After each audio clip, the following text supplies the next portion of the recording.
How does the Gospel of Mark end? Now, people from of old have been disturbed about the ending of the Gospel of Mark because it seems to end on a low note. I believe it ends in chapter 16, verse 8.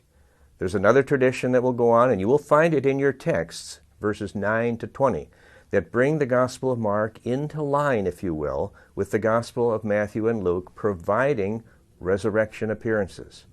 The Gospel of Mark ends with the women at the tomb hearing the message, "He is not here, but is risen," by the young man.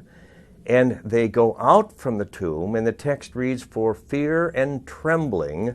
That word trembling is actually the word ecstasy. They run from the tomb for fear, that is the awesome reality of what they've experienced, that is the empty tomb, not a dead body, and ecstasy. They're standing literally outside of themselves. And they say nothing to anyone. Why? Because they are afraid. What has taken place? It's like a theophany that has taken place throughout the Gospel of Mark. God's presence is now alive and throughout this known world. Jesus is no longer in the tomb. He is the risen and victorious Lord and Savior. And we too, as we come to the Gospel of Mark, stand in awe and ecstasy that this is what God has done in Jesus Christ.